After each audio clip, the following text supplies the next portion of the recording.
ఢిల్లీ మద్యం కేసులో కేజ్రీవాల్ జ్యుడిషియల్ కస్టడీని పొడిగించింది రౌస్ అవెన్యూ కోర్టు. ఈ నెల 20 వరకు కేజ్రీవాల్ జ్యుడిషియల్ కస్టడీకి అప్పగించింది. ఈ కేసులో బీఆర్ఎస్ ఎమ్మెల్సీ కవిత జ్యుడిషియల్ కస్టడీ కూడా పొడిగించబడింది. ఈ నెల 14 వరకు కవిత కస్టడీ పొడిగించబడింది.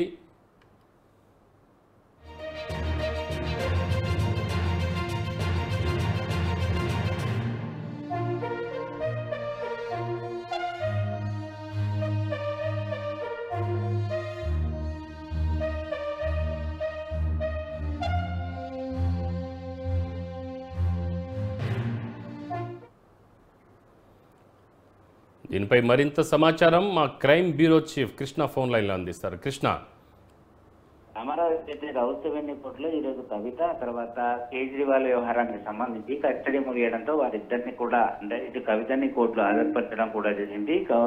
కవిత ఏదైతే తనను వర్చువల్ విధానంలో కాకుండా నేరుగా కోర్టులో హాజరుపరచాలని ఒక పిటిషన్ దాఖలు చేసింది. పిటిషన్ ని కోర్టు స్వీకరించడంతో ఆమెను భారీ బందోబస్తు ఉండడం రౌస్ అవెన్యూ కోర్టుకి తీసుకువచ్చారు.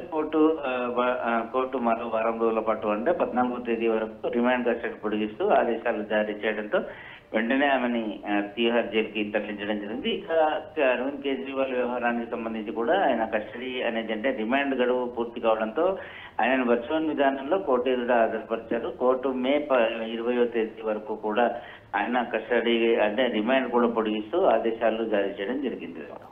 అంటే ఇప్పుడు కవిత విషయంలో మరి బీఆర్ఎస్ సైడ్ నుంచి ఎవరైనా స్పందిస్తున్నారా? వాళ్ళ లాయర్లు ఎవరైనా స్పందించారా దీని మీద? ఇది రిమాండ్ గడువు కాబట్టి ఎలాంటి స్పందన అనేది అధికారుల నుంచి ఎవరికి ఉండదు. కేవలం వారిని కవితని బందోబస్తులో తీసుకురావడం, కోర్టులో హాజరుపరచడం, కోర్టు రిమాండ్ గడువు అనేది పొడిగిస్తుంటుంది.